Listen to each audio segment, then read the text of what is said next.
прошлом видео по Google Stadia мы говорили о проблемах, с которыми этот сервис гарантированно столкнется.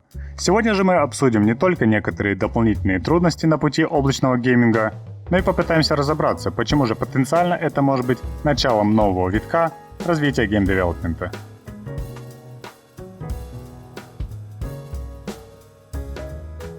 Привет, друзья! Меня зовут Святой Енот, и прежде чем мы приступим к главной теме, я напомню, что у нас есть ламповый Discord-сервер. На сервере вы сможете пообщаться с другими участниками или просто найти с кем и во что поиграть. Помимо Discord-сервера есть также группа ВКонтакте, где мы обсуждаем новости игр, консолей и гейм-девелопмента в целом. Ссылки есть в описании. Для тех, кто не видел первое видео, я настоятельно рекомендую его посмотреть, ибо там обсуждается, что такое Google Stadia и облачный гейминг в целом. Это же видео служит логичным продолжением. Итак, продолжим. Первоначальные тесты игрового журнала Eurogamer показали, что Google Stadia имеет задержку около 166 миллисекунд, включая отображение и задержку соединения Wi-Fi. Ребята, правда, не указали, какой сервер они использовали или хотя бы насколько далеко от него находились, но так или иначе, это более чем вдвое, что вы получаете от компьютерной игры, играющей со скоростью 60 кадров в секунду. Это также далеко, слишком далеко от того, что игроки сочли бы приемлемым для многих киберспортивных игр, таких как Counter-Strike, League of Legends, Rainbow Six Siege и так далее. И, конечно, этого более чем достаточно, чтобы это в целом мешало игровому процессу, который то и дело будет основываться на поддергиваниях. Даже для таких игр, как Apex Legends, Fortnite или Battlefield, таких лагов более чем достаточно, чтобы в принципе сделать ваш опыт игры абсолютно ничтожным.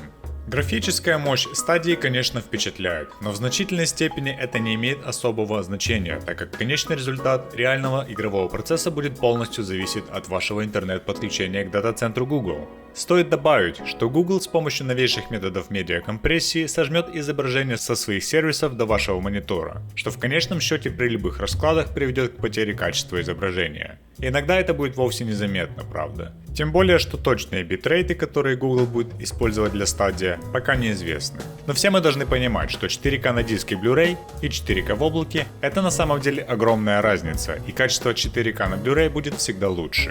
Все будет зависеть от вашего интернет-соединения и устройства, которое вы используете для доступа к Stadia. Конечно, при игре на мобильных устройствах разница будет не такая очевидная, ибо меньшие экраны сделают снижение качества изображения менее заметным, в то время как большая пропускная способность интернета даст вам более высокую скорость передачи битов и, следовательно, более высокое качество изображения. Далее, насколько низка должна быть задержка, чтобы обеспечить хороший игровой опыт, спросите вы? В первую очередь это зависит от того, в какую игру вы играете. В целом пинг 20 миллисекунд или ниже хорош для любого типа игры. Пинги от 20 до 100 миллисекунд хороши для большинства игр, но чем ближе мы к 100 миллисекундам, тем больше возникает проблем, если вы играете в игру, где время отклика критично. Пинги от 100 до 150 миллисекунд для незаурядных геймеров еще более-менее терпимы. Но вам это 100% не принесет удовольствия. Более 150 миллисекунд — это уже лютое говнецо, конечно. Низкая частота кадров была одной из двух проблем, которые отметили на конференции E3. Другой было сжатие. В большинстве случаев это не суперядовый шум, конечно, но когда в сцене много деталей и много экшена, то сжатие превращает все это в низкокачественное пиксельное мыло, но при тех же 60 FPS. Визуальная деградация графики наступает еще до проблем с задержкой, поэтому можно было бы в принципе без проблем сражаться с врагами, неважно, что они при этом стали похожи на рой пикселей. Лица персонажей становятся размытыми, а твердые края, в частности волосы персонажа в том конкретном случае, становятся мягкими. Будут ли Stadia исправлять эти проблемы при запуске? Многие, кто еще верит в сервис, надеются, что да. И это было протестировано на секундочку в идеальных условиях в рамках конференции.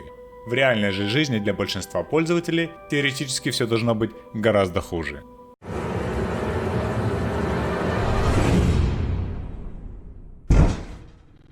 Чем ближе к серверу, на котором вы играете, тем лучше и тем меньше переходов через интернет-трафик. В то время как серверы, понятное дело, сконцентрированы в большей степени в мегаполисах. Я тут проверял, к слову, и должен сказать, что жители Питера, например, будут себя чувствовать прекрасно, когда сервер будет доступен в России, ибо ближайший дата-центр Google находится совсем рядом в Финляндии. я ожидаю, там пинг будет очень годный. В целом, на тестах E3 графика была довольно хорошей, особенно при воспроизведении по высокоскоростному соединению с использованием LAN кабелей. Цвета, тени и сглаживание выглядят хорошо, а частота кадров варьировалась от 30 до 60 кадров в секунду. Далее, как и в случае с незаурядными Valve Steam Machines, нужно поднапрячься, чтобы найти целевую аудиторию для Stadia. Необходимость всегда быть в сети и возможность задержки или потери качества, когда ваше соединение ослабевает, особенно если интернетом одновременно пользуется несколько человек, согласитесь, немного тех, кого это может привлечь.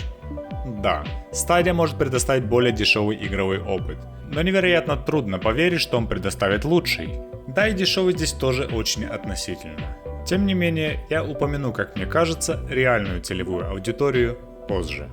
Так, например, согласно опросу, проведенному в июне, европейские и американские игроки не заинтересованы в облачном гейминге. С точки зрения project менеджмента, инвестировать в что-то, в чем нет очевидной пользы, очень странно. Либо они надеются, что это будет очередной темой, которая не сразу станет популярной, но потом всех захлестнет.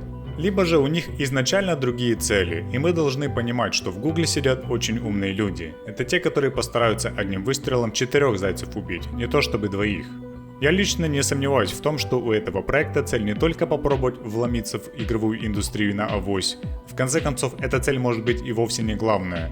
Привлечение инвесторов к развитию инфраструктуры их дата-центров и оптоволоконных подключений, переманивание игроков и зрителей с платформы Twitch на YouTube, увеличение продаж на рекламу, учитывая, что все будет происходить в Chrome, попытка сделать новую революцию в геймдеве и запечатлеть себя в истории игростроя. Или, быть может, и цели вовсе связаны с будущим развитием нового мобильного стандарта 5G. Как говорится, just name it. Но об этом мы поговорим чуть позже. И после всего этого у меня возникает очевидный вопрос. В Гугле сидят очень умные люди. И понятное дело, если обо всех этих деталях известно мне и многим другим, не специалистам отрасли и, откровенно говоря, далеко не самым умным людям, то им, занимающимся развитием и продвижением этого проекта, куда вкладываются и будет еще больше инвестироваться денег, об этих проблемах, понятное дело, хорошо известно. Им также известно, что они не смогут повлиять на решение многих проблем, связанных с интернетом, по крайней мере, пока другие провайдеры интернета будут иметь влияние. И пока что я пришел только к 2 выводам. Либо у Гугла действительно революционная технология, способная или которая через какое-то время будет способна решить многие из вышеперечисленных проблем, либо же суть этого проекта кроется в других целях. Процитирую одного из моих подписчиков. Гуглу с его триллионами в принципе все равно на итоговый провал концепта, так как план минимум по привлечению инвесторов в строительство и развитие сетевой инфраструктуры и 5G сетей в частности будет выполнен. И в этом определенный смысл, конечно. Хоть я и считаю, что там цель не только в этом. Или лучше сказать, есть и другие цели, где если даже одна или 2 из вышеперечисленных сработают, а другие провалятся, то Google теоретически все равно будет в топе. Презентация была помпезная. Но у Google есть репутация закрытия проектов, которые по их мнению не стали популярными, или перестали быть популярными, или попросту не приносят им желаемых результатов. И здесь немного печалька, ибо даже есть определенные сервисы очень годные, есть конкретная комьюнити, которая топила за тот или иной сервис или проект. Google пофиг на это, и он закроет их, если посчитает это нужным. Так произошло с Picasa, Google Nexus, Google Wave, Google URL Shortener и множеством других. Да, по масштабу и инвестированию не все эти проекты могут сравняться с Google Stadia, но тем не менее возникает вопрос. Если вдруг этот сервис не достигнет желаемых результатов Google, или в нем больше не будет надобности, потому что будут достигнуты другие цели, куда денутся игры, купленные онлайн? И здесь мы немного обсудим, ибо многих людей интересует вопрос о правах обладания. Ты платишь за подписку, если выбираешь пользоваться лучшей графикой и звуком, и дополнительно платишь еще за игру. Google утверждает, что для Pro подписчиков будут эксклюзивные скидки, но нам пока неизвестно, насколько они будут выгодны и будут ли они выгодны вообще. Ну и в целом, как и в случае с любой другой цифровой стриминговой платформой, по сути ты не обладаешь игрой, ибо даже скачивания никакого не происходит, ты будешь обладать правом поиграть в игру, пока у тебя есть интернет и пока ты платишь за подписку, если опять-таки выберешь играть с лучшей графикой и звуком. И собственно, если вдруг сервис закроется через год или 2, то неизвестно, будет ли Google как-то возмещать игрокам потерянные игры. Тут я более чем скептично отношусь. Многие считают, и я в том числе, что облачный гейминг вряд ли сможет заменить локальное железо в ближайшие 3-5 лет. Тем не менее, я за то, чтобы такая альтернатива была. В конечном счете, рано или поздно, я думаю, технологию доведут до ума, а возможно и Google сможет таки это сделать, и по крайней мере, у определенного количества игроков будет теперь стоять выбор между покупкой локального железа или сервисом подписки на облачный гейминг. Стоит также заметить, что для людей, которые играют в игры на более профессиональном уровне, не думаю, что приставка Google Stadia вообще станет выбором. В моментах, когда важна каждая миллисекунда для своевременного отклика, я пока сомневаюсь, что Stadia может этим похвастаться. Равно как и разница в мультиплеере одной и той же игры между локальным железом и стримингом будет существовать, и тот, у кого локальное железо, уверен, будет всегда иметь преимущество. Просто потому, что так устроена технология. Но все это делает Stadia похожей на раннюю бета-версию, которая станет частью будущего игр. Но поговорим и о других аспектах Google Stadia. Поскольку все работает в облаке, кажется, что почти любой подключенный к интернету ноутбук или ПК с Chrome должен иметь возможность играть в Stadia, да? Тем не менее, Google выпустил список необходимых спецификаций при тестировании сервиса в прошлом году. Читать о спецификации не стану, но вы можете ознакомиться с ними на фото ниже. Многие сравнивают Google Stadia с Netflix, но аналогия не такая уж и очевидная. В то время как Google намеревается в конечном итоге включить дополнительный каталог бесплатных игр за вашу ежемесячную плату в размере $10 США, Stadia в первую очередь не является услугой подписки. На сегодняшний день подписка Stadia Pro включает в себя только одну игру – Destiny 2. Но в дальнейшем будет своего рода база стандартных игр, которые будут включены в подписку Stadia Pro. Прежде всего, Google говорит нам, что вы должны будете покупать, а не арендовать игры. Собственно, как и на других платформах, таких как PlayStation Network, Xbox Live и Steam. Однако, опять-таки, по словам Google, у подписчиков будут скидки. Неизвестно в каком размере и неизвестно как часто, но должны быть скидки. Chrome пользуется большинство пользователей, почти 64%, что порядка 2 миллиардов пользователей. В то время как YouTube на июнь 2019 года пользуется более чем 1 миллиард и 300 миллионов человек. И уже сейчас на YouTube просматривается более 5 миллиардов видео ежедневно, и 300 часов контента загружаются ютуберами каждую минуту. Очевидно, что у Google самая большая база пользователей через Chrome и YouTube. Еще стоит подождать, когда Google запустит сервис на Android девайсах, а не только на своих Google Pixel. Поэтому даже если из этого пула потенциальных пользователей отбросить тех, кому сервис вообще не интересен, или у кого дерьмовый интернет, то даже если заинтересуется сервисом на старте всего порядка 2-3%, то это будет уже очень солидная база для старта.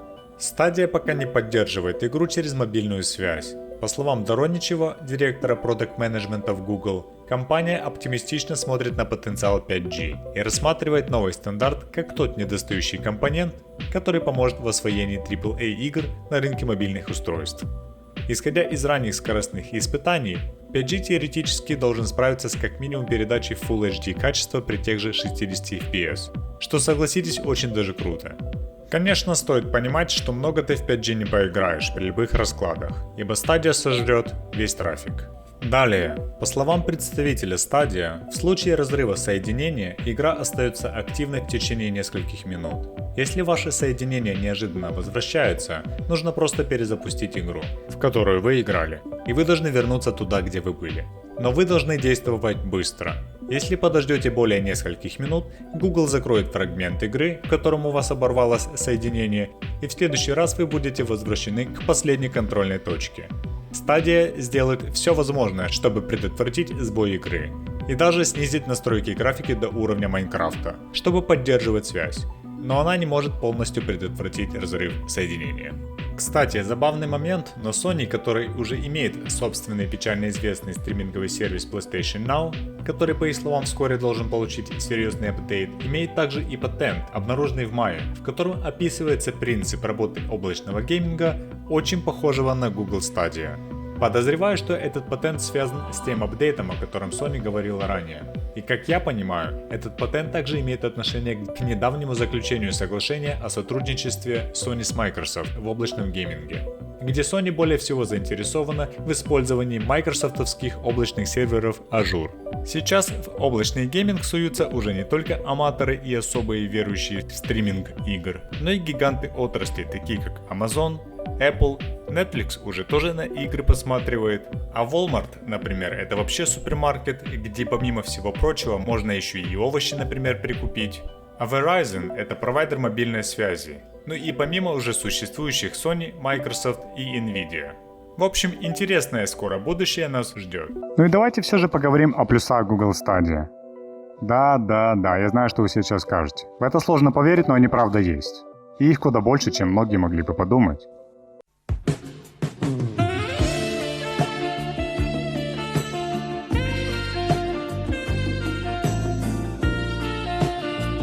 Фил Харрисон заявил, что их дата-центры будут поддерживать игры даже на пока суперфутуристическом для большинства разрешении 8К, и это при тех же 60 FPS. Типа это должно помочь разработчикам делать игры без каких-либо ограничений на графику.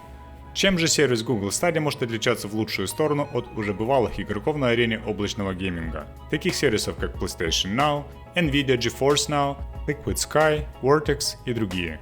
Ключом успеха, по словам Фила, служит инфраструктура оптоволоконных сетей и гугловский контроллер, который подключается напрямую к серверу, снижая тем самым время отклика. Это, конечно, не поможет в графической деградации и задержке, но тем не менее это большой плюс. В контроллере также доступна кнопка вызова Google помощника, который можно использовать, когда вы в игре столкнулись с какими-то сложностями.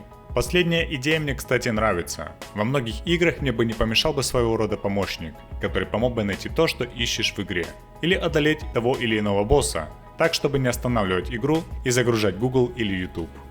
И вернемся к вопросу о том, на какую же аудиторию рассчитана Stadia. Как бы тупо и странно это ни показалось, но видимо для ютуберов и стримеров, как оказывается. Этим они в теории могут нехило подвинуть Twitch с лидерства и прибавить внимание снова к YouTube Gaming. И вот почему сервис плотно интегрирован не только с браузером Chrome, но и с YouTube, а его функции Stage Share и Crowdplay позволят зрителям YouTube запускать игру на сервисе в том же состоянии сохранения, что и стример. То есть возможность поделиться любым местом в своем игровом процессе с кем-либо по ссылке Google, и все это нажав лишь одну кнопку. Конечно, если предварительно стример открывает игру для аудитории. Для этого Stadia будет одновременно отправлять сигнал 4К как на ваше устройство, так и на YouTube, что позволит вам записывать то, что вы делаете. Это очень перспективно, учитывая какой низкий порог вхождения в этом сервисе. Предположим, ты не хотел играть в игры, и даже играми особо не интересуешься. И приставку ты хрен когда купишь. И комп тебе обновлять не хочется. Короче, куча всяких но, чтобы поиграть в новые игры. А тут увидел игру, оплатил сервис, и играй себе сразу. Буквально меньше, чем через 5 минут. Не нужно никаких загрузок и покупки хардвера, что сразу откидывает большинство игроков. Конечно, это при условии хорошего интернета. Другой вариант использования Stage Share позволит вам записать свое место в жесткой схватке с боссом и бросить вызов своим друзьям, чтобы они смогли попробовать. Как по мне, это очень круто, ибо тебе не надо будет проходить орду монстров и квестов, чтобы добраться до того или иного босса. Ты можешь сразу перейти к битве. Например, в том же Dark Souls от ближайшего костра до босса может быть порой такое расстояние, что ты 5 раз еще успеешь сдохнуть, пока дойдешь до босса.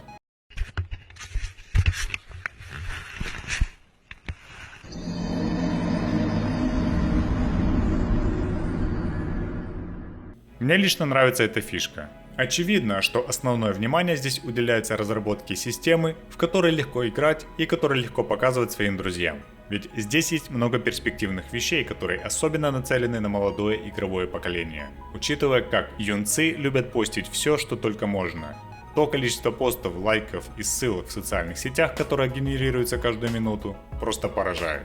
Дополнительной плюшкой для YouTube будет и такая функция, как мгновенный переход в игру с трейлеров. Представьте себе, как вы смотрите трейлер той или иной игры, и если вам игра понравилась, то вы в течение 5 минут уже можете начать в нее играть в Chrome. Я также тут вижу потенциал для летсплейщиков и обзорщиков игр, которым, подозреваю, можно будет добавить эту опцию в свои видео и при определенных условиях, возможно, даже на этом дополнительно зарабатывать. Стоит добавить также и то, что гугловский контроллер будет совместим и с другими консолями и устройствами, и многие, кто успел поддержать контроллер в руках, говорят, что очень удобен. Плюс, благодаря тому, что Stadia постоянно отправляет данные в облако, вам не придется сильно беспокоиться о сохранении игры вручную. Поэтому если вас вальнули, то респаун будет происходить с последнего чекпоинта. Google Stadia также позволит разработчикам упростить реализацию локального сплит-экрана для кооперативной игры с помощью Stream Connect. Но, пожалуй, одно из самых интересных плюшек, так это то, что в недавнем обновлении Chromium также добавлена поддержка контроллеров Nintendo Switch в браузер Google. Поэтому похоже, что либо мы сможем получить не только ПК-игры, но и Nintendo-игры, или же Nintendo заинтересован в использовании облачного стриминга в рамках своей текущей и будущих консолей. В общем, тут пока никаких официальных подтверждений со стороны Nintendo не было. Но простой вопрос: какой еще смысл добавлять поддержку джойконов? Stadia также поддерживает кроссплатформенный многопользовательский режим.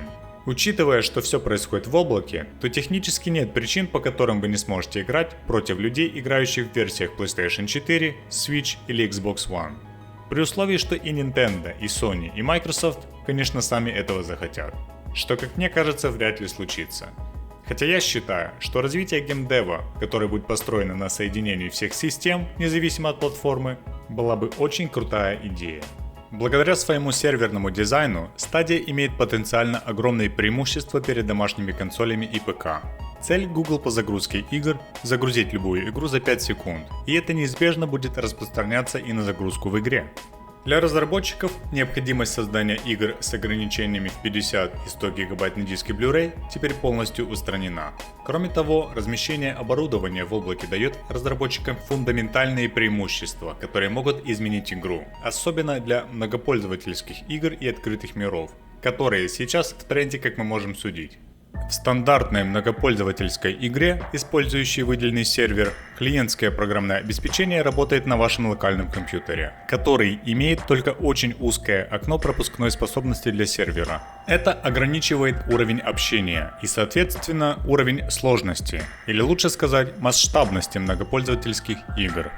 С помощью Stadia клиент, на котором запущен игровой процесс, фактически является равноправным сервером, работающим в той же сети с межсоединением с высокой пропускной способностью. Это может привести к значительному увеличению количества игроков, качества мирового моделирования и физики. Другими словами, возможность создавать просто невообразимые миры с невероятным количеством NPC, игроков и объектов на квадратный метр, вместе с такими сервисами, как Stadia, уже будет доступно девелоперам.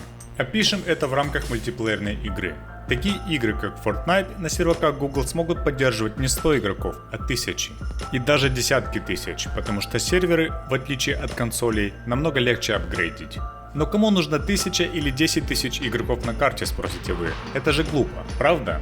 Но сам факт, что сервер способен выдержать подобную нагрузку, развязывает руки в плане реализации той детализации, о которой ранее заикались только в мечтах. А теперь добавим сюда искусственный интеллект, который уже применяется в геймдеве для создания простых макетов уровней, поверх которых уже будут накладываться детали от людей-разработчиков, и в теории мы получаем игры абсолютно другого порядка. Это настоящий скачок поколений, который не может обеспечить ни одна новая локальная консоль следующего поколения. Но использование этой возможности в полной мере будет зависеть от разработчиков, использующих эти возможности, что ни в коем случае не обязательно в мире, где доминирует многоплатформенная разработка. Захотят ли разработчики уходить так далеко в детализацию игры и, несомненно, увеличить срок разработки той или иной игры, чтобы воспользоваться всеми этими возможностями, и в итоге создать что-то абсолютно уникальное и новое? В интервью с Google Фил Харрисон, похоже, с большим оптимизмом смотрит на стороннюю поддержку. Но я могу это представить только с независимыми студиями, коих не так много. Но с публичными студиями, пока это не станет трендом, я себе это мало представляю. С другой стороны, если одна компания на это решится и, например, создаст абсолютный шедевр, то инвесторы других компаний по-любому попросят направить какое-то количество ресурсов на освоение возможностей создания игр специально под облачный сервер. И тогда в Ангуе может возникнуть новый тренд. Я упомяну также и то, что уже не первый год компании пытаются решить проблему пиратства и перепродажи копий одной и той же игры. И здесь это для разработчиков тоже решаемо. Под видом игр нового порядка, которые могут быть созданы только на серверах Google, я вижу здесь и бенефит для студий, ибо такие игры невозможно будет пиратить. Одним выстрелом они смогут убить двух зайцев. Цены на игры из-за этого, конечно, не упадут. И хз, будет ли здесь какая-то польза для самих игроков, которые уже давно или всегда платили за игры. Я лично не против этого, хоть сейчас и пользуюсь благами купить игру и перепродать ее. Но учитывая, насколько геймдев сложная и ресурсоемкая тема, меня лично из-за этого нововведения бомбить не будет. Ах да, почти забыл. Использование читов в многопользовательской игре, созданной специально под серверную архитектуру, почти невозможно, ибо пользователь не будет иметь доступа к клиентскому коду. Когда Nvidia, которая с 2015 года занимается разработкой облачного гейминга под названием GeForce Now, а PlayStation Network Platform, прародитель нынешнего PlayStation Plus, который был запущен еще в 2006 году, полагают, что потоковая передача игр может быть возможностью для миллиарда игроков, вы можете понять, почему Google, Microsoft, Amazon, Walmart, Apple и сотни стартапов борются за кусок пирога. С 2 миллиардами пользователей, которые используют браузер Chrome, Google находится в очень выгодном положении, чтобы получить эту долю рынка для себя. И это больше всего скажется на производителях консолей Microsoft и Sony. Но это все в теории, конечно. На деле может быть совсем иначе. На этом мы заканчиваем вторую часть видео о Google Stadia, где я обсудил как и дополнительные трудности в облачном гейминге, так и обоснованные преимущества, которые могут изменить игры, в каком виде мы привыкли их сейчас видеть. Я спешу вам сообщить, что несмотря на весь мой скептицизм и общее настроение касательно этого сервиса, я уже сделал предзаказ на Stadia, чтобы самому воочию испытать сервис, контроллер и лаги, которые несомненно будут. Обо всех новостях я буду держать вас в курсе, но пока с вами был Святой Енот. Подписывайтесь на канал и на колокол тоже не забудьте нажать, ибо в обратном случае вам не придет уведомление о моих новых видео. Ставьте также лайки или дизлайки. Если ваше мнение отличается или вы заметили где-то неточности, то пишите об этом в комментариях. И напомню, что у нас есть ржачный ламповый дискорд с очень колоритными персонажами, где мы вместе играем и делимся впечатлениями о той или иной игре. И группа ВКонтакте, где мы публикуем новости игрового мира. Енотский вам лучи добра, господа и вельможи, и до новых встреч!